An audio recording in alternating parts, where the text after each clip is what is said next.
for cold, hard sports talk with your hosts, Ty Gore, Matt Barrett, and Jake Woods.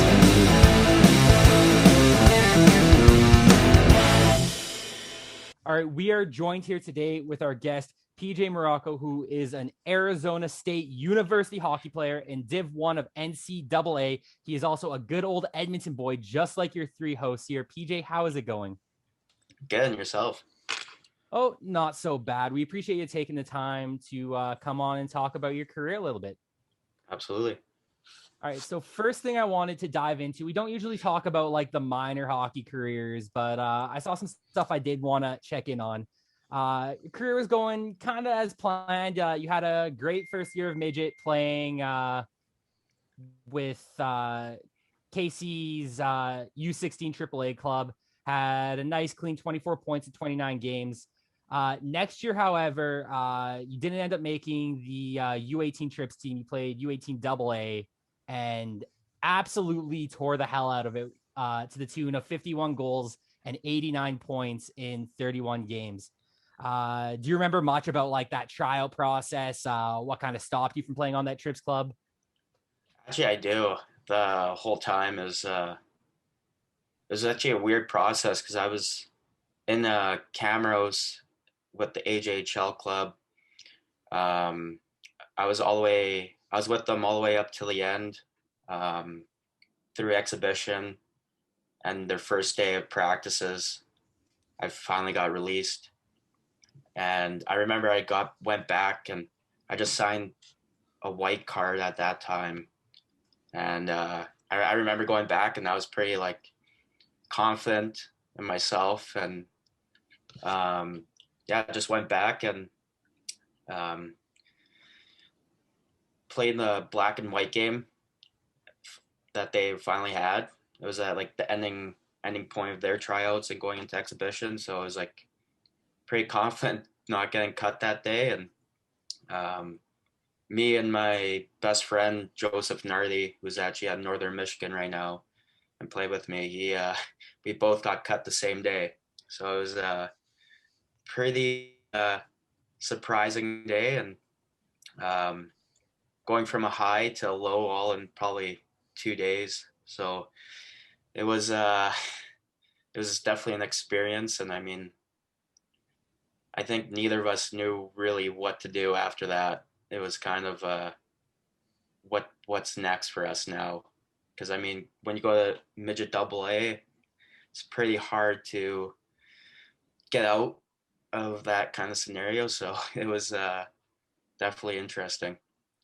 Well, if there is a way to get out of it, you guys figured it out, putting up 89 and 79 points that season. Next highest on the team was only 37. So were you guys really kind of like in that locker room, like, okay, we're gonna make a point that like we should have made AAA? Yeah, no, we were definitely playing pissed off. And funny story about that year was we kind of just took over the team. I remember even our coach, one practice going over the power play, was kind of telling us to not just pass it to ourselves and use the D-man. And I remember I just turned around and told him, like, no, it's not happening. And that's not going to fucking go here. Like, it's only us two.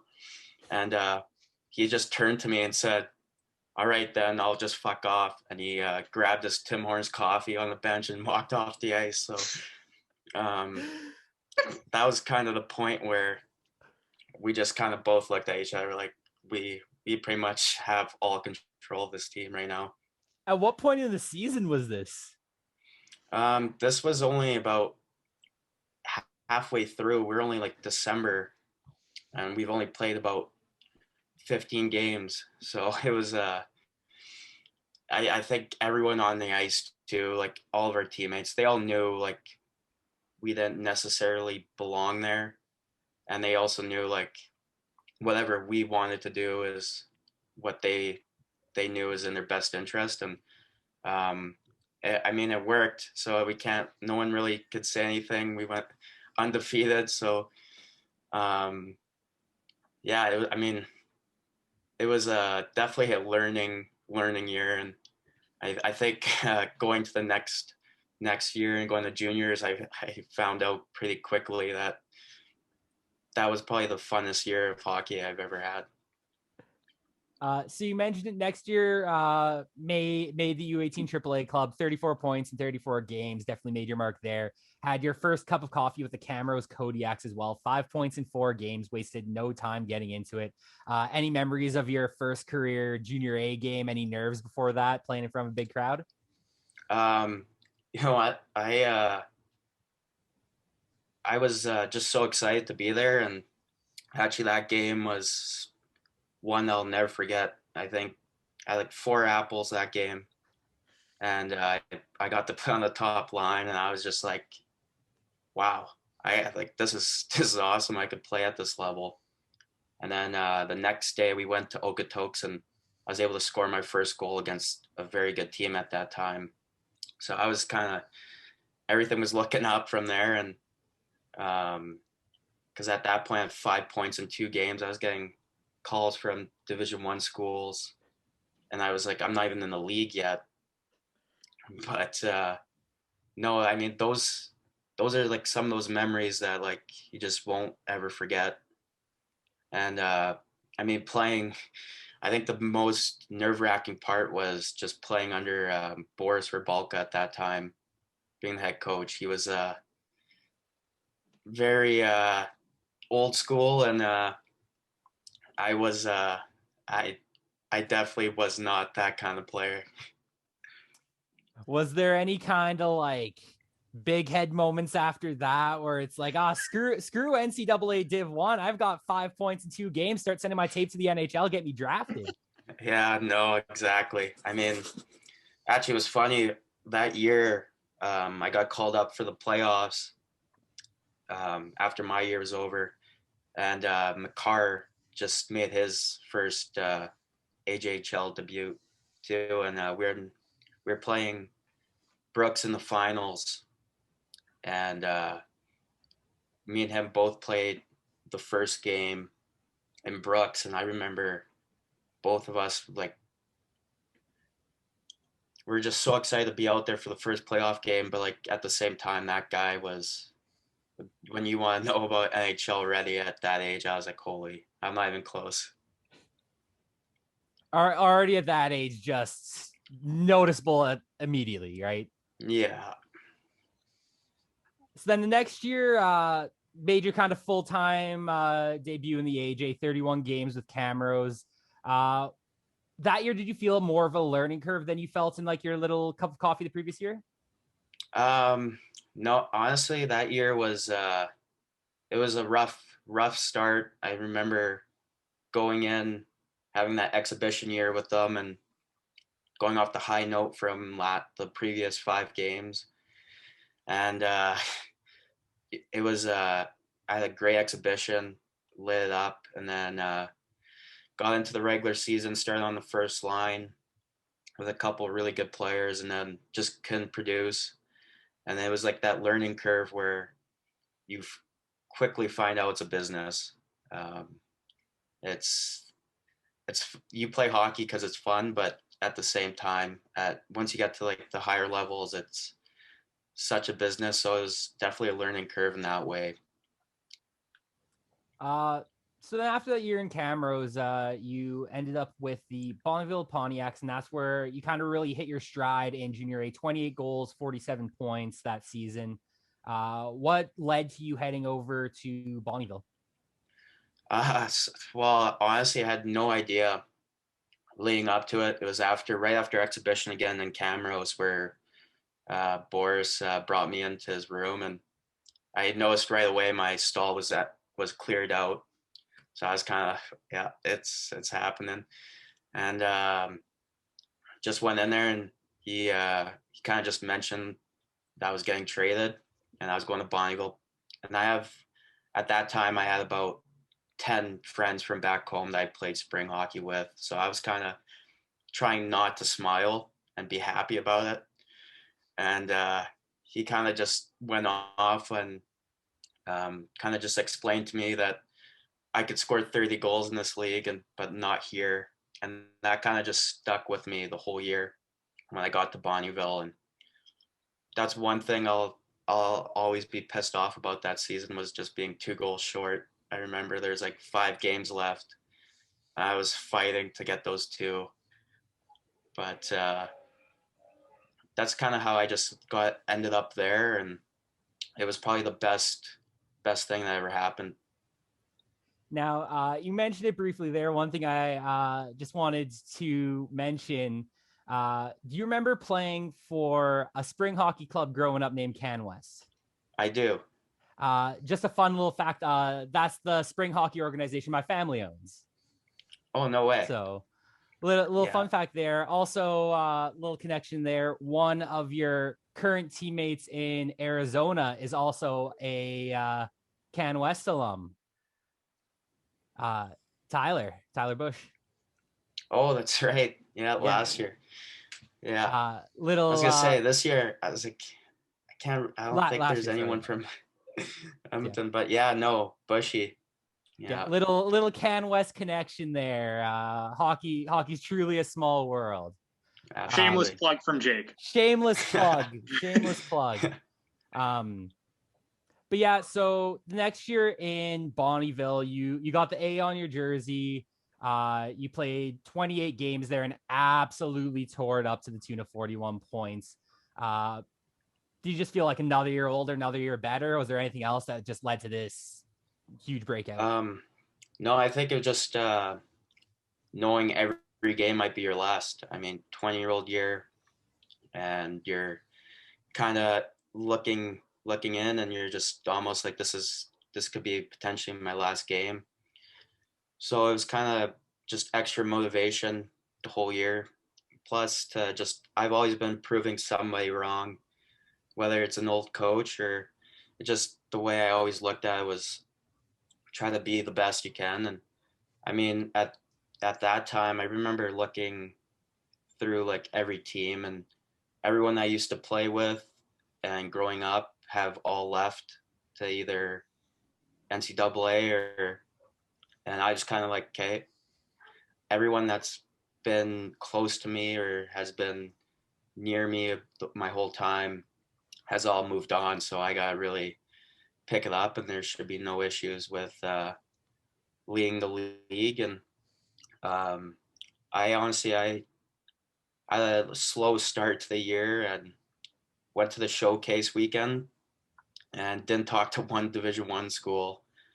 And I remember I told my parents, like, I can't play in Bonneyville and I expect to move on because there's just no one's really looking or coming out 3 hours to Bonneyville. So it was, my dad was kind of one that was just like, listen, like, if you want something, you got to go grab it. And after that point, it was all upward from there, and I was able to lead the league. And yeah, and it was you just go through little moments like that where you just remember why you're even playing junior hockey to begin with. So you mentioned it a little bit there. About halfway through the season, you ended up with the Chilliwack Chiefs in the BCHL.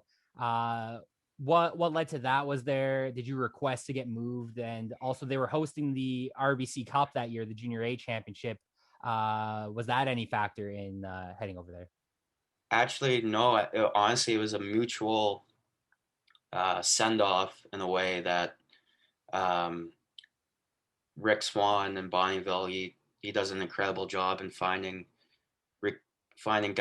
schools to talk to for me, and he was able to get me a scholarship here. And I think honestly, after I got my scholarship, we went on a South road trip.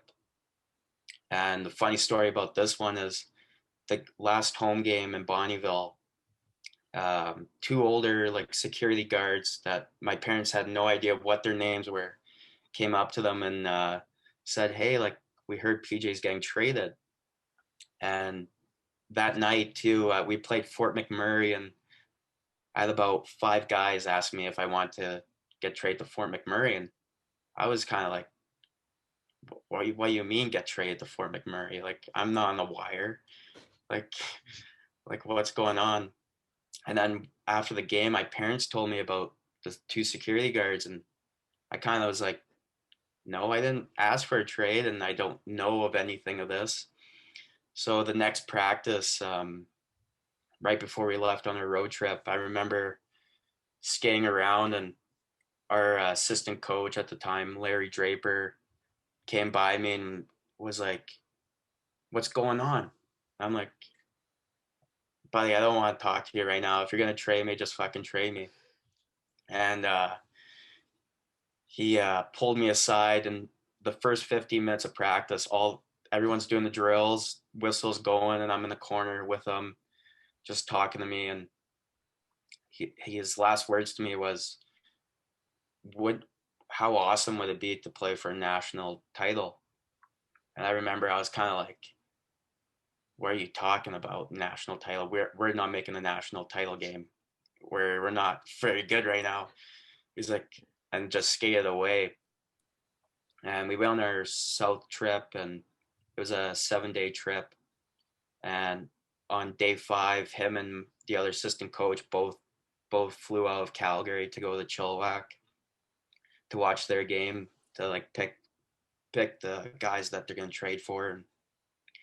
And I actually my last game in Bonneyville was against Drumheller, and I remember we were losing 3-2 with like five minutes left in the second, and a 16-year-old rookie playing with me didn't pass to me on a 2-on-1. And I remember I came on the bench, and I just lost it on him. And I remember Swan just like coming down the bench and grabbed me. He's like, "You'll never say that again to a 16-year-old." And I turned to him. I was like, "I'll say whatever I want to say when we're playing hockey, buddy. You just coach." And he benched me for the last 5 minutes of the period. And after the second period, he called me out of the room. And it's one of those moments where you get called out of a classroom and the whole class goes, "Oh fuck." So it was one of those moments. And I remember he was in tears, and I was kind of like, "What's going on?" And he just mentioned like, "Hey, like have fun out here. It's your last game, and just enjoy it." And so I knew after the game that was my last. And on the way home to Bonneville, he texted everyone in the group chat saying, "Hey, there's going to be a team meeting at 8 a.m. individual meetings." And I remember like all of us 20-year-olds in the back, all kind of looking at each other like, individual meetings at 8 a.m. Like, we're getting back at 3 in the morning. Like, what can this possibly be about? And I kind of had an idea, but we got there and he has the list out of the order he wants everyone going in, and it's the captain and then me next. I know I'm waiting in the dressing room for him to come out, and he goes in there, comes out crying, and just gives me a hug. And I'm like, this is fine. Like, this is part of hockey. I've already been traded once. Like, and I went in there and I was told I was going to Chilliwack, and it was one of those moments where I was kind of like, I've always wanted to be in the BCHL. It was more my style of game, and to get the opportunity to be in the RBC Cup was something that was it was one of those speechless moments to even know you're getting an opportunity to go there. And I remember right after that, I called my parents and told them that I was going there. And my mom knows nothing really about hockey. So when I told her I was going to BC and I got a chance to play in the RBC Cup, she was just pissed I was moving further away from home. So she was upset. And then, but no, I got there. And I mean, that place was, I wish I got more time to play there, because 3 months playing there was not enough. And then not only getting the chance to play in the RBC Cup, you went on to win the RBC Cup that year. Can you just walk us through any memories, any like whether it's from a game or just a tournament in general that you have from that little run there? Yeah, I mean, to be honest, it was we lost in to begin the whole thing. We lost in the first round of the playoffs in Game 7 against Prince George, and I remember our team was stacked. I mean, we had like 16 guys going D1 commits and 2 major league overages, and we all looked at our team and we're like, this is like incredible. I mean, the list of guys we had on it. So losing in the first round of the playoffs was definitely a big blow. And then to be honest, we were all getting drunk on the golf course. We got right after the 1 month, we're on our bender and we're like, let's go to the golf course. And we're all drunk and we get a text from our assistant coach. Everyone has to be at the rink. And we all get there. And I mean, there was about every board member you could think of, every staff, every member of the organization all there. And I just recall like everyone, and the head coach wasn't there. And that's when we all kind of knew like he got fired. And it was one of those moments where we all looked at each other like, okay, like they just fired the head coach, like, and they explained to us like how much this tournament has costed them to run and be able to put on. So it was a huge deal for them. And we all kind of buckled down after that. And I just remember sitting there, and I think our whole team was absolutely crushed, and we're all like trying to keep it together. We're all like, fuck, like what's going on here? And but Maloney took over, and we had like a hard month. They let us go home for a week, and then we came back for a month and did like a boot camp. And it was like start of the training camp again, and it was every day. It was an hour and a half bag skates with workouts right after. And I remember we're all just like, holy fuck, we better win this fucking thing. And I mean, the whole tournament, the first game we went into, and we at that time, like Wenatchee was the best team in the tournament. And we played them first game, and we went to overtime with them. It was a tight 1-1 game, and they won. And I remember after that, we were all kind of like, okay, like if we're close to the best team here, we're gonna be fine. And we got to the finals, and the Wellington Dukes upset Wenatchee in the semifinals. And just watching that game the 2 nights before, we were kind of like, okay, we're gonna win this thing. This is our tournament. And once we got into the game, we were down 2-0 in probably 5 minutes of the game. And I remember we're all kind of like, okay, that's not how we read it up, but we're taking it to them. We know it. And third period, we were still down 2-1. And then the next thing you knew, we scored 4 unanswered goals. And the crowd was electric. That was probably the most fans I've played in front of my whole hockey career. So it was awesome. So obviously, great way to cap off your junior career. The next year, you followed up D1 NCAA, playing with Arizona State University. Now, the first thing we want to ask is about a couple of your teammates there.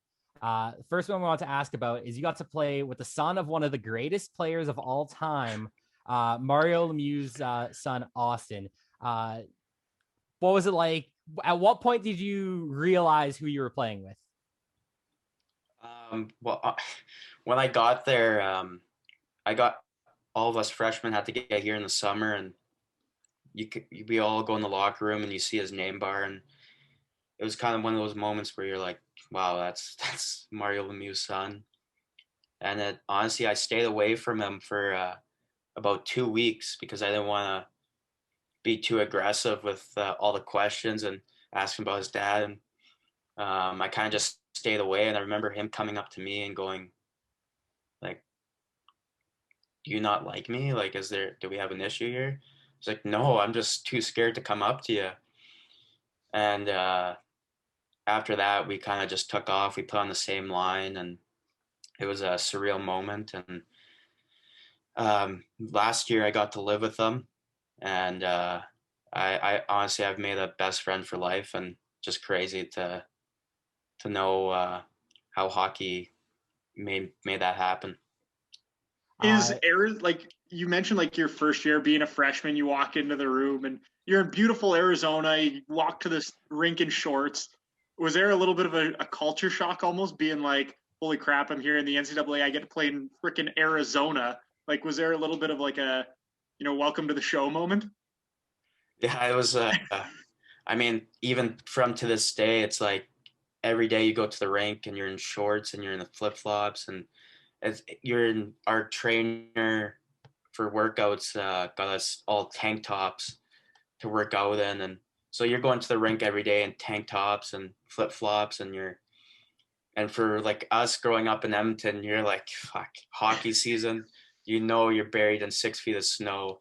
So it never gets old. I mean, while you're here, it's amazing. I mean, palm trees, and you're like driving home mid-season in December, and it's 23 degrees out, and you're like, how the hell am I here right now? But no, I mean, the moment you step into that locker room for the first time, I remember they're like seeing men for the first time, playing against them 24-year-olds, and I remember like we had a senior when I came in, and he was 6'4" and 235, and I remember just looking, and I'm like, holy fuck, like I don't belong here. And it's amazing how every year you get older and you start realizing like all those things start going away, and you're like, wow, like I actually belong here finally, and it's a cool feeling. did you So have another any moment? Go, Gorsey, go. so another thing I wanted to ask about Arizona State and playing down there. We've heard from many sources it is an unreal party school. Uh, so I gotta ask, what are the fans like down there? We know the NHL team down there may not get as many looks and love, but does the party atmosphere kind of translate in the fan base? It really does. I mean, our fans at our games are incredible. We're one of the only teams that you can actually buy liquor to at the games, and it just fires it up even more. I mean, we're in a small rink right now that says probably around 1,000 people, and we go over capacity every game. We bring in because we're a little bit off campus. We're about 10 minutes off campus, so there's buses that pick up students from campus and bring them, and we got about 5 huge school buses filled with students that want to come, and we can only accept three of them, so it's first come first serve, and it's wild, no doubt. I mean, it's electric.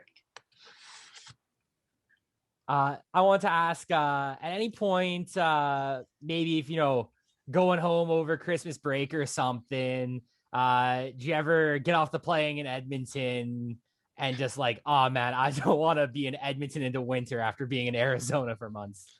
Yeah, actually, I've only been able to go home for my freshman year for Christmas break. Last year we were in a tournament, and then this year with COVID, couldn't happen. So my freshman year, I remember getting off the plane in December, and my dad picked me up, and I was like, hey, like you got to bring me a winter coat. I don't even have one of those. So he picked me up, and I just remember it snowing like crazy out, and the whole flight to get back home was just a process. I remember getting into Vancouver, and it just pouring out, and we could even take off, so the flight was delayed for 2 hours there. And I remember we finally got into Edmonton, and we had to stay in the air for like another half an hour, just waiting for the runway to get cleared from all the snow, and that was one of those moments where I was like, fuck, I don't want to go back here. And I know my family definitely doesn't want to hear that, but I was kind of like, holy shit, why did I leave the pool to come here? It's okay, Mom. I'll Zoom call in for Christmas dinner. Yeah. Exactly.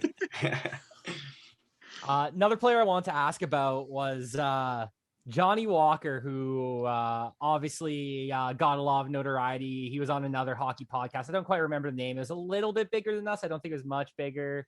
But They have their own alcoholic drink, I think. Yeah, spitting chicklets, all that. Were you ever a fan of spitting chicklets before having your buddy go on? Yeah, actually, it all started. It was pretty funny how it all came about. I mean, we're all huge fans of it, and actually, Biz comes to a bunch of our games too. I remember before that even happened, he used our bathroom in our locker room mid period, and I remember going to the bathroom, and I was just not even thinking like, oh, like who is this guy? And I remember he just turned around and gave me one of those. One of his famous remarks of, it was something along the lines like, oh, you can't piss next to me, hey, fucking gotta use the stall. And I was like, who the fuck is this guy? And it was Biz Nasty, and no, he's awesome. I mean, and we're all big fans, so I mean, once they got on that, him and Bushy, it was pretty we got a good laugh out of it. Was there any bit of like Johnny coming back and having a big head, like, oh yeah, like look at all these guys, Connor McDavid, Leon Draisaitl, Johnny Walker? Yeah, not just a big little deal, bit. as they say. Yeah, not a big deal. No, definitely got his tires pumping a little bit there. Johnny Walker also scored a lacrosse style goal, if I'm not mistaken, right? Yeah. How cool was that to see in person? Honestly, we're all watching the play happen, and it was his first game back from injury, and I just remember we all had to watch it again on the jumbotron because we just couldn't believe it actually happened. And it was one of those moments where you've seen it happen the rare times in the NHL or other games across leagues, and when he did it against Minnesota to a really good team, we were all kind of like, wow, that just happened.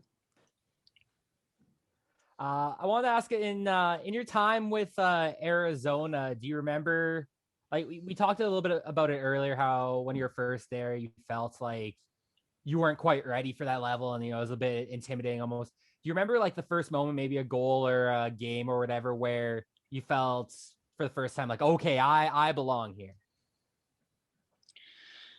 Yeah, honestly, it didn't take me long. I think it was my second game, my freshman year, where I finally scored, and I was starting to play well with more confidence with the puck and learning the time and speed of the game. And then actually we played Ohio State, who was ranked number 8 my freshman year the next weekend, and just playing against them and playing really well against them, I was like, okay, I can do this. Like I fit in here, no issues.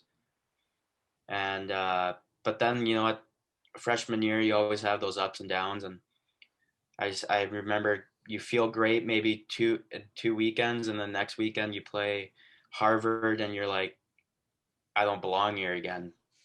So it was one of those years where it was up and down, and I didn't feel like 100% like this is perfect for me until last year, that every game was like, okay, like I belong here. So More ups than downs that year, you'd say, eh? oh yeah. Did you have any issues balancing the work school balance of trying to play this high level of hockey while also, going to university? Freshman year, no. I think just the classes in general study classes when you first get here, it was kind of a breeze. And then I think last year by the second semester, and this year I'm doing finance, so the workload's starting to really pile up, and especially this year with the COVID year where we traveled all year, we're on the road, and trying to find time to make classes during practice times that you don't usually have, and catching up. So it was a lot. It was a lot harder this year. Anything else, boys? Just like, do you have like any, like maybe is it a first, like your first goal or something like that? Do you have any like memorable goals that might have been just like nice ones that you remember fondly, or maybe your first ones or something like that? Is there one that sticks out to you out of like your whole career?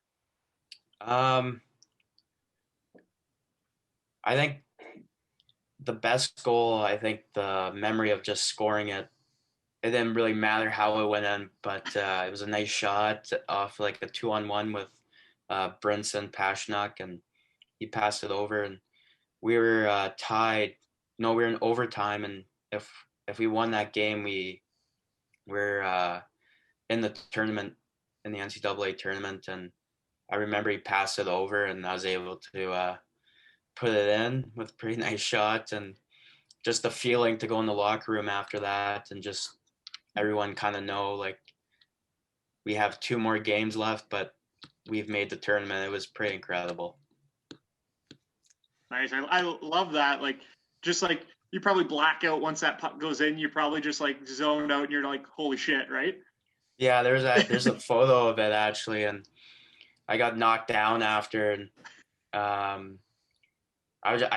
we're like, I got doggy piled laying down, and I completely blacked out. I didn't even realize what was happening or the situation we were in at the time. It was such a big goal in a moment that I don't think any of us will ever forget. Oh, Boys, and any last questions? I have one more. Go, Matty. So RBC Cup, we've heard a bunch of different trophy stories and all that type of stuff. Do you have any good trophy stories with the RBC Cup? Yeah, actually, the RBC Cup, we definitely abused that thing. I remember I had a teammate that took it in a hot tub and was splashing around and banging on like a cement wall. And the next year, actually, Brooks won it. And there's one of my teammates in Chilliwack had a buddy that was on Brooks the next year that won it, and sent him a photo of the RBC Cup and asked, what the hell did you guys do with this thing? Why is it so dented? And I still have the photo to this day of the RBC Cup absolutely mangled, and videos of that, everything that was happening to that thing. And no, that thing definitely took some abuse. Oh, Now, you mentioned man. your buddy taking in the hot tub. We've heard that the championships for both the East Coast and the SJHL have been confirmed to float. Can you No, confirm that WHL. for- WHL. We don't know WHL, about the sorry. SJ yet. Don't know about the SJ, but for the WHL and for the East Coast, we've confirmed that those championships do float. Can you confirm that for the RBC Cup? They do float. They float pretty good. Okay, good. That's hilarious. So I just got 2 things. One, I'm a finance major as well, so shout out to that, I guess. Six flex. It not a flex program, kind of sucks up here at least. But anywho, my question for you, this is always one we like to ask. Do you have any weird pregame rituals you like to do? Or if not, do you have any teammates who have some really weird ones that stand out to you? Let's see. I personally do not. I'm pretty simple.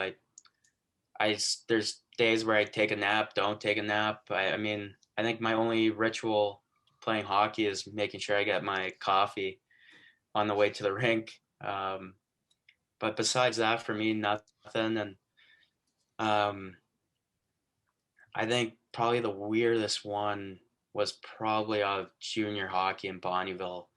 Just had to be the goalie, of course. And he always had to make sure he was just running around butt naked in the locker room before games, taking showers. And dancing around. And I was kind of like, what the fuck are you doing? And it's just one of those goalie things. I hope that just not all up there. Classic goalie behavior. He's just running around, just kind of like dancing and just kind of trying to get loose, I guess. Yeah, just dancing to music. And I remember actually we had a girl trainer too, and the amount of times like she would just run into that. And I remember a coach finally saying like, buddy, like you can't be doing this. But I mean, it was his ritual and it just never ended. Coach tells him not to do it. Next game, he puts up a 7 spot. Coach says, okay, maybe you can. Yeah, exactly. All righty. Well, if there's nothing else from the boys, thanks, PJ, for coming on. We appreciate you taking the time to chat with us. We're definitely going to be cheering you on the rest of your career in college and thereafter. Thanks for having me. All right. Have a good one. Stay safe. Yes, you too.